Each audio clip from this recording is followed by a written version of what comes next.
বর্তমান বিশ্বে স্বাধীন ও সার্বভৌম রাষ্ট্রের সংখ্যা প্রায় 200টিরও বেশি।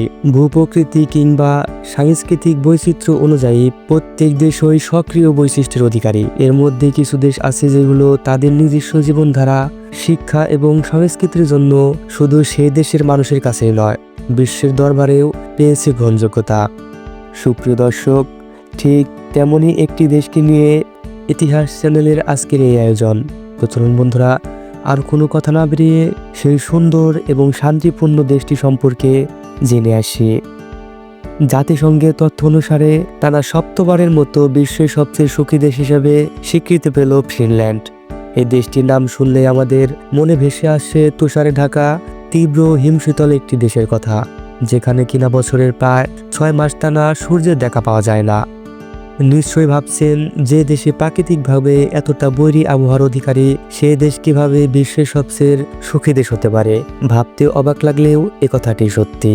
ফিনল্যান্ডের আবহাওয়া প্রকৃতভাবে কিছুটা শত্রুভাবাপন্ন হলেও সেই দেশের মানুষজন কিন্তু নিজেদের দিব্যি মানিয়ে নিয়েছে এর সঙ্গে।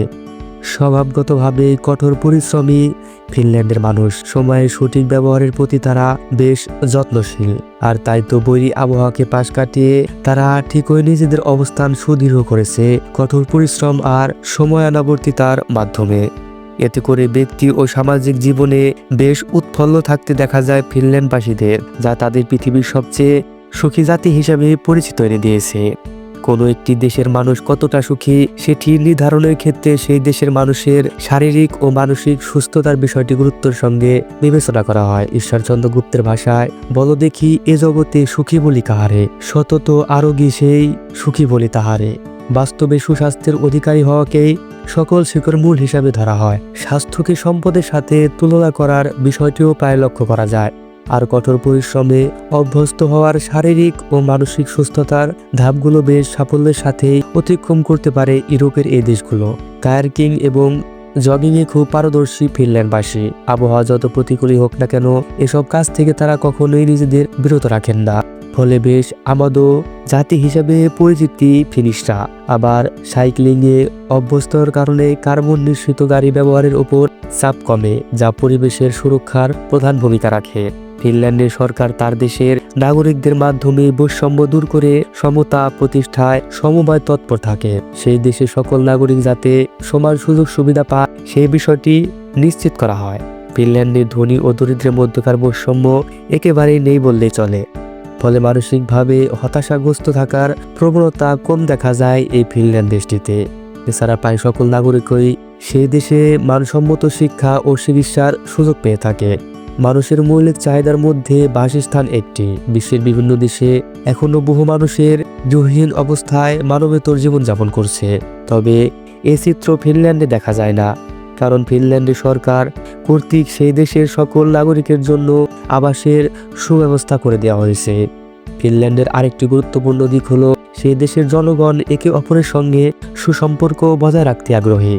পররাষ্ট্রনীতির ক্ষেত্রেও তারা বেশ বন্ধুত্বসুলভ আচরণ করে থাকে। বিশ্বের উন্নত দেশগুলো যেখানে অন্য দেশের অভ্যন্তরীণ বিষয়ে অযথ হস্তক্ষেপ করে, ফিনল্যান্ডের ক্ষেত্রে বিষয়টি সম্পূর্ণ আলাদা এবং ব্যতিক্রম। এছাড়া যুদ্ধ কিংবা সংঘাত থেকেও সর্বদা নিজেদের বিরত রাখার চেষ্টা করেছে ফিনল্যান্ড, যা দেশটিকে বিশ্বের সবচেয়ে সুখী দেশের মর্যাদা এনে দিয়েছে। এছাড়াও আইন শৃঙ্খলা এবং সামাজিক নিরাপত্তার বিষয়টিও বেশ গুরুত্বপূর্ণ দেয় ফিনিশ সরকার। আইনের সঠিক বাস্তবায়নের ফলে সেই দেশের অপরাধ প্রবণতা খুবই কম, যা ফিনল্যান্ডের অধিবাসীদের নিরাপদে জীবনযাপন করতে সাহায্য করে। এছাড়া আইন শৃঙ্খলা এবং সামাজিক নিরাপত্তা বিষয়টিতেও বেশ গুরুত্বপূর্ণ দেয় ফিনিশ সরকার।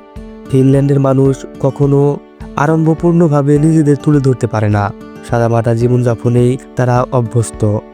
আর তাই ফিনল্যান্ডের রাস্তায় অনন্য উন্নত দেশের মতো খুব বেশি বিলাসবহুল গাড়িও দেখা যায় না। এমনকি সে দেশের বড় বড় ব্যবসায়ীরাও উন্নত ব্র্যান্ডের গাড়ি ব্যবহার চেয়ে সাদামাটা গাড়ির উপর জোর দেয় বেশি।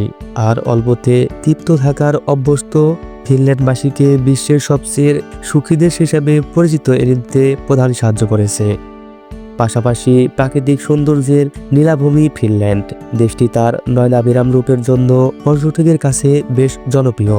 এছাড়া দেশটির মানুষের পরিবেশ সুরক্ষা বিষয়ে খুবই সচেতন, আর তাই সেখানে দূষণের মাত্রা কম হওয়াতে ফিনল্যান্ড বিশ্বের অন্যতম বাসযোগ্য দেশ হিসেবে খ্যাতি পেয়েছে।